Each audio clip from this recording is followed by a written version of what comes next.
These matters breathe only the air of a great remoteness or of uh, the strange vicissitudes as of the wanderer Odin, who is also identified by Carl Jung as the wandering Jew. Um, and what I mean is, we're going to make a presentation on some ultimate things, but not to worry. We're going to say at least one thing that has a solid and concrete sense, in the sense that it could possibly fulfill the criteria of a, a grand récit, of a whatever the opposite of a micro récit is, understood as something which could be said legitimately to one's children, and which could at the same time also serve as a guidepost in the most advanced um, knowledge or research amongst adults. Um, so let's look at this as a, as you like, a plumb line in the bowels of the problem of the final things, or the forever, as against um, the demonic or Machiavellian object, the shattered things, the things that when man faces them, he shatters himself upon their irrationality. The earth and all its opticness. So, but let's give that a concrete meaning. So the concrete meaning here is that sort of making everything I just said, I'm bringing that over to a claim about what is the basis of physics, modern physics. So I'm saying the basis of modern physics is, and modern physics understood as the fundamental and paradigmatic science. When we think of science, we think most of all of fundamental physics. So what is fundamental physics about? So we're sort of making a metonymy on certainty, but at the same time we realize that this certainty isn't what it claims to be. Originally, sciences were put forward as a metaphysical claim by Descartes of a certain type of certainty, and it had two foundations. One being that even where we have a misfire in our direct information, such as that we have no sense that we're moving at like 40,000 kilometers per hour around Earth's axis, so that we could say subjectively it seems like we're standing still, but actually no. And then Descartes says yes, but still we have something to work with, which is this false state, this false sense that we're standing still. So like you could imagine in this sense of what's it like to be a bat, Nagel, or whatever, that it's like, what's it like to be a being that has this sort of sense that we're spinning at 40,000 kilometers per hour around the Earth's axis. You probably wouldn't be able to put an exact figure on it, but you could probably get pretty close. Maybe you could even put an exact figure on it, depending on how fine and refined the sensibility of these beings that had that sense were. In other words, beings that were more in tune with reality as it is, rather than in the mere certainty that there is some world there at all.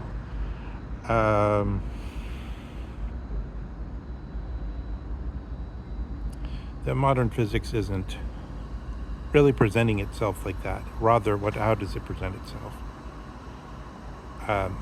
As empirical, as saying, these are our findings about the absolute laws of motion based on the current state of, so like one version would be on the, if you say that the so-called heat event visible, or detectable in this radio microwave background of 14 billion years or so, were the actual and only center Um, then, say, under these current conditions of that, continuing explosion or expansion, these are the absolute laws of motion, but they're subject to change because things can happen and then they'll be radically different. It's only empirical. And then, so okay, here's the situation I really want to get to, is once we have that established, let's look at it from Nietzsche's point of view, which is much clarifying in a way. And the consideration is very simple. It's sort of like either you only care about this this one that has become many, the shattered many things. So I use that just as a metaphor on things that arise and pass away, including the whole including the whole universe, based on the simple Big Bang version. Okay, there could be a universe, or there could be other things happening at a distance, and even if they tell you in the tongue-in-cheek version that nothing moves faster than the speed of light in order to explain how matter moved in certain at the beginning of the Big Bang, at the beginning of the Big Bang, because matter supposedly being something you could say is there when you have like a certain apparatus. When you have, I guess it's sort of a function of assigning a zero mass state, and then the problem is that you never actually empirically encounter that, even though the speed of light, but I think the speed of light never moves through anything. There's some kind of sub-Planck level distortions, and then it never really moves through a pure lack of mass, something like that. So you could have a math that could describe things as having having no space, if space means some minuscule amount of resistance, or some minimal amount of mass. But you don't actually find that empirically. So it's like, the physics doesn't really, the math is there to help you, but it's not a metaphysical statement about the true findings of reason, about what it's not an a priori statement. It's a hypothetical device that you could use to make the so-called educated guesses.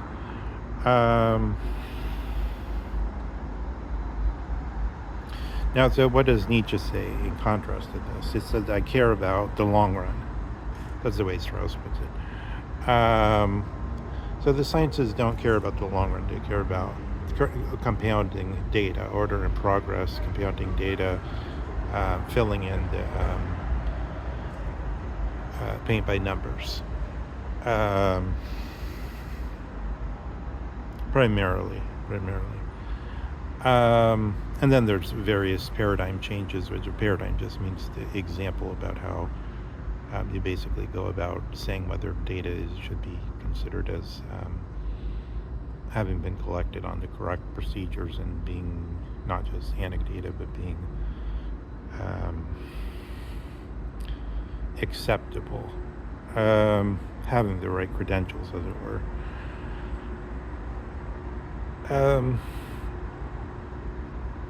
So Nietzsche says, the long run does matter to me. It may be that for thousands of years, and this is, I think, the point where the question on ultimate things or final things, there'll be many people who will say this is foo-foo, we don't care, we only care about the Machiavellian things, what will happen. Sort of like, it doesn't really matter to me. Somebody will say that this law, as long as these laws basically function.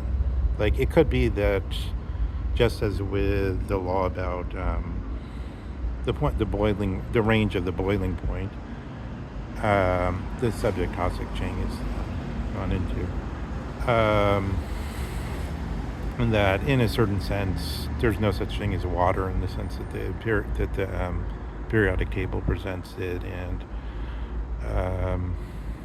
because you don't just need H2O, but with the absence of certain other sort of like microparticles, you couldn't do it. And but a lot of people say all these little small changes, who cares? Well, a bit more or less during my lifetime, this will function. What's the difference? So that's one attitude. And then sort of the whole project of the sciences is sort of like building up anyway, even though, yeah, there I guess that's actually one question which is probably, maybe it's been addressed by the author that Elon Musk is into. I don't know what his name is, but apparently he's written a series of novels that are sort of about, they use some kind of designations about, oh, here's this different civilizations which have harnessed different amounts of energy from different sun systems, and what this type of civilization, a type this civilization, a type that civilization. Apparently there's a series of novels about that. Maybe they have addressed this type of question, because it's like, if you then just say it goes on forever, 40,000 years, 70,000 years, 1 billion years, we'll still be trying to like perfect our ability to increase our civilization levels. I suppose they've probably thought about what the final one would be, but in any case, it would all be presented in Grok-like description of fields of forces, and I suppose they wouldn't even, yeah, now would they entertain that there's been something like a singularity in terms of, like Grok used to say, the true description of things is in terms of fields of force, like magnetic force, weak atomic force, strong atomic force, but also that one can use phenomenology and in fact various different types of description, including mathematical, algebraic description, and many things, even though they're not, like we were just saying, like even though math isn't today considered to be a forever thing available to the brain, as presented in the Meno, where, yeah, Socrates claims he didn't just by rote drill into the boy's head this geometric problems, but that rather the boy had a false idea for a moment, and then he got the right idea. So I think actually a nice way to modernize the Meno example, although it sort of, it gives it in terms that are in keeping with the Schrodinger issue, is that rather than the pure geometry only available to within what Plato calls the third section of the divided line, episteme, but instead, Schrodinger's equations, which have an update, and so therefore information update, and so therefore they have a foot in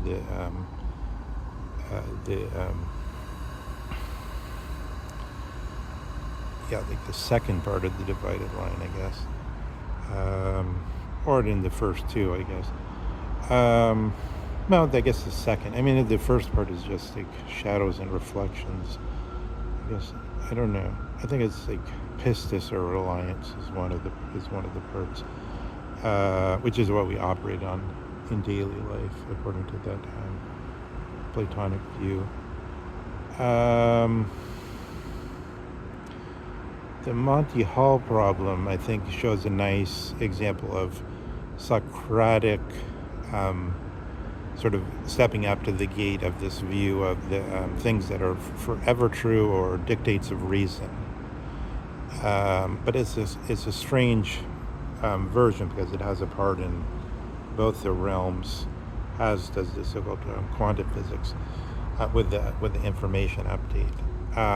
Sort of, I mean, I don't know why it has to be called Bayesian reasoning, whatever. It's like just a sort of certain type of inference with a sort of probabilistic condens. So what happened with the Monty Hall problem? Everyone thought that they knew, all the experts, all the mathematicians. Actually, I even had the occasion to have a mathematician, a witness. Fortunately, I wasn't involved in the discussion, but I witnessed a mathematician discussed it by a sort of a somewhat pompous lawyer who had learned who had schooled himself in the theory of the Monty Hall problem, which strangely enough was only solved by this lady that scored the highest on the standardized intelligence test, and her name is Savant, which is sort of peculiar. But in any case, she was the only one that was able to actually think it through without being sort of lambasted by the the teeming schools of idiots that will with permanent head damage that will tell you that they know everything. So, including a lot of mathematicians said in the Monty Hall problem, of course, it's 50-50. We're not doing this woo-woo stuff. It's like 50-50 choice. That's it. It's 50-50. Whereas she reasoned through it and she realized in the Monty Hall problem, it's better to switch and actually, I guess it's more like I can't remember the percentage it raises. If you switch, you have some gain in the percentage. So it's like, I guess if it's only 3 doors, then it's more like you go from 50-50 to like 66.6 or something percent chance of getting it right. I think I'd have to look at that. I can't. I mean, just thinking it through, that's how it seems to me. But I'm not totally sure. But you see the point. Socrates is saying, I know that I don't know, whereas all these professionals are telling you that they know. And so it's like I'm doing the same thing now. I'm playing the Socrates role. Like, one, I'm not stuck on thinking that I know that it's 50%, because there's information. I mean, everybody should look up the Monty Hall problem, and then you'll see more clearly. I can't give sort of a clear account, because it's sort of, I mean, the guy reveals one door, and then therefore you get a piece of information about a 3-way choice, and then now you're asked, having already made a 1 in 3 choice, to whether you want to change. And then everybody thinks it's just 50-50, but actually, since your original choice was like was like 33.3, now it's like, I think now it's like 60. It seems like it stands to reason, even sort of like a priori reason, that now, even though we've undergone a empirical step, it still stands to a priori reason that the probability is mathematically true. It's actually very strange, because you'd want to say there's a sort of mysticism in probabilistic claims. Like if Nate Silver says there's a 90% chance that Donnie will win, what if he doesn't win? And then Nate Silver says, well, I told you there's a 10% chance that he wouldn't win. I'm right. Is that a facetious answer? And why?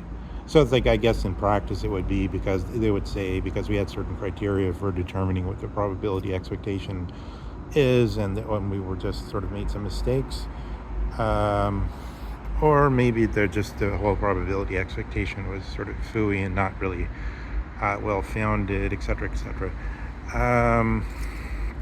But it always seems like there's something about probabilities that, unless, I guess it's a little bit like roulette, because if you have roulette, then the probabilities function, because the game is like a machine.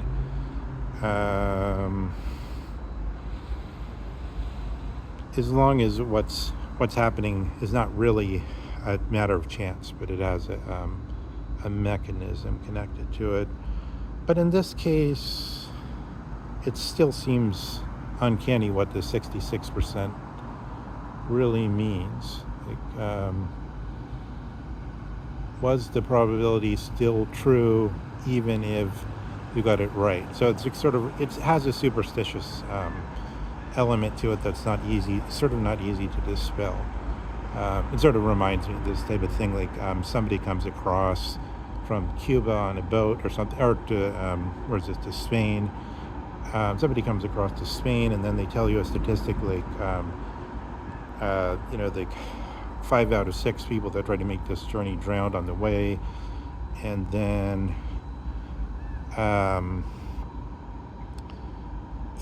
then people say, oh well, it's a miracle this guy made it, and then somebody else says, yeah, but we knew 1 out of 6 makes it. That's already an expectation. So it's sort of like, who's right there, the superstitious view or the mechanistic view? And sort of like how, obviously their human fate is involved. But in any case, all right, let's, I just wanted to sort of try to establish Socrates' point here, which is that actually what he says is, he gives this sort of example, and then it's sort of like, actually the things that he says he doesn't know if he knows, they're actually also susceptible of right answers. In fact, the one he gives in the Meno, both he and Meno know the answer, and then actually the slave boy also knows the answer. So, and then Socrates says, was he better off once he realized that he didn't know and that he had a wrong idea? Because, like, let's say by analogy, like if he was doing, the slave boy was doing the Monty Hall problem, he was among those mathematicians and pundits who all believed to a man that the right thing to do was, that it didn't matter whether you switched your choice or not because it was 50-50. That's the right description of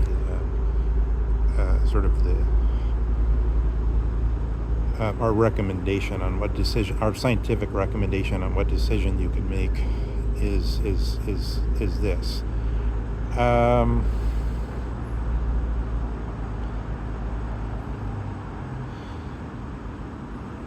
But then immediately you see that there's supposedly a right answer.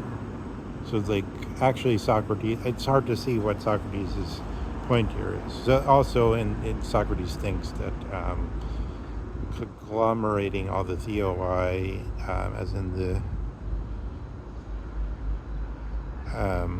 Euthyphro, into the one deity, or as it were, Zeus, is better. And then we got the agathon and Hinculae Lacrimae, hence all these tears. We get our current situation in world affairs. With the Christian countries somehow at odds with the other countries, with the exception of the sort of Slavic exiles from 1054 or whatever.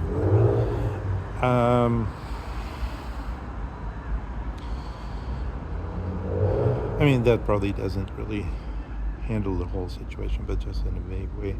But okay, so you have, on the one side, I think the grand récit is just like, on the one side you have science, which is, since its claims are ultimately merely empirical, doesn't really tell you the last word, because maybe it takes 10 billion years, whatever, they probably have a calculation, everything here will go away, and those laws won't be functioning at that time, or they will be in some super dense ball of matter or something, and nobody knows why it exploded originally. Maybe there's a contraction, explosion cycles, and maybe in 50 of them, then a universe with totally different absolute laws of motion will arise. So like, Nietzsche is concerned with the long run and not only with this merely empirical realm.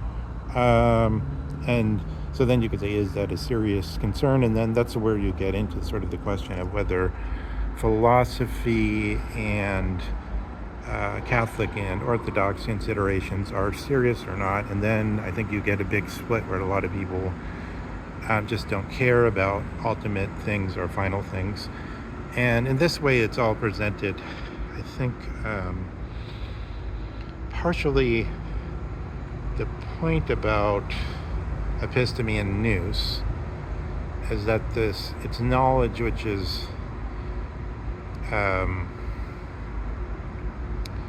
simply dictates of reason or a priori rational knowledge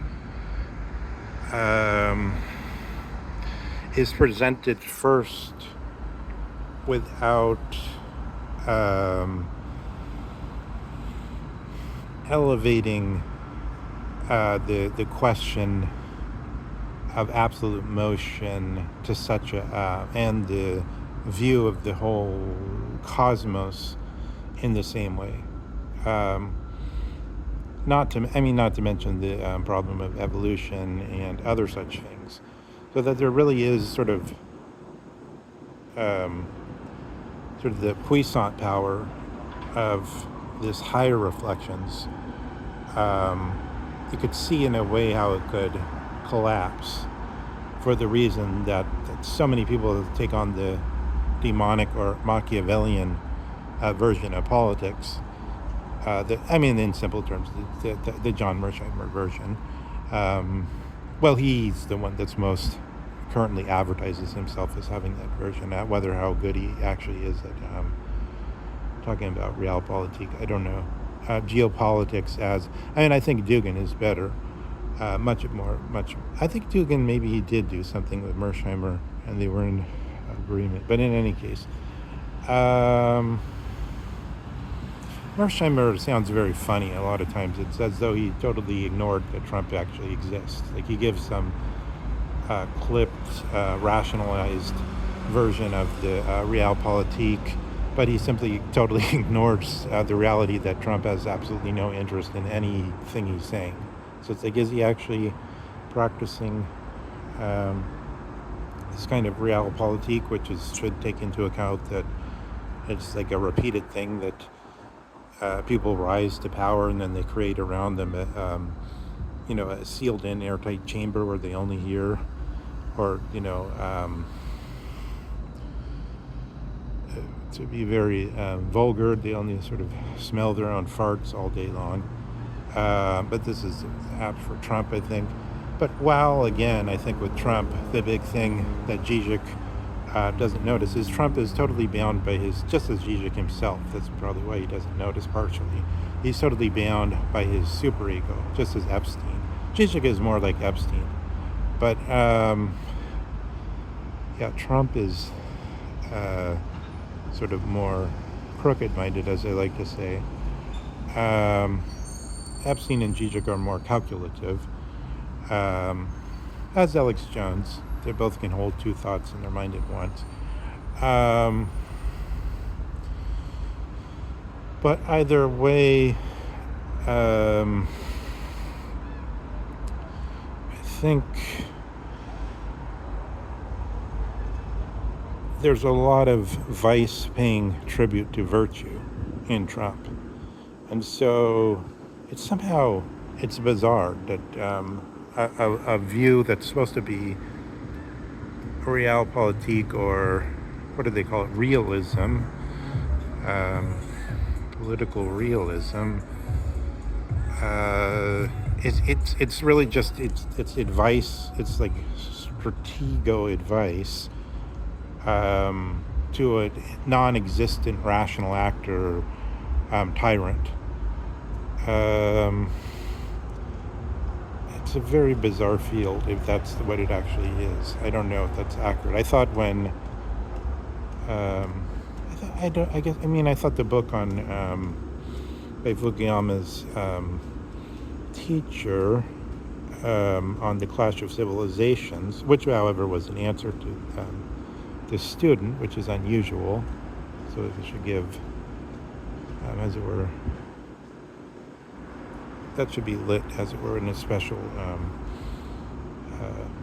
limelight, as though the Fukuyama's head was a big glowing neon limelight.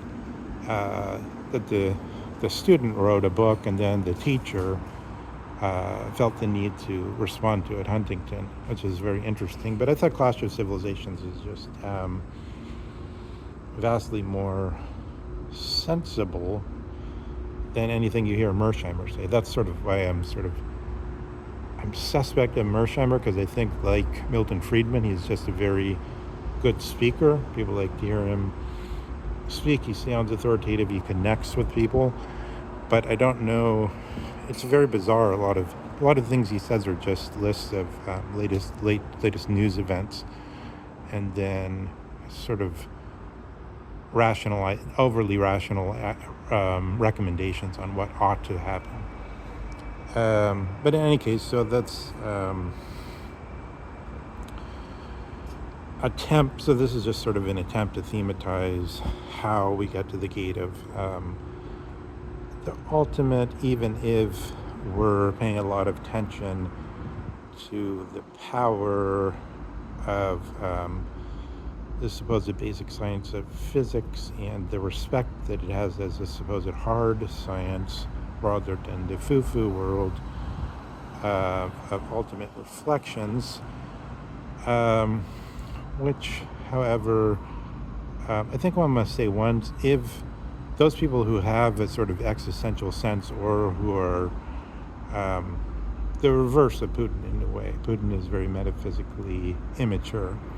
But those people who are more absorbed in this shadow of death, or this sort of nausea, as it was called, and sense what Heidegger means by the angst, like a fear that has nothing to do with anything empirical, but with the sense of not of bodily death, but of absolute non-existence, and sort of this impossibility of non-existence, or this terror, apocalyptic terror associated with it.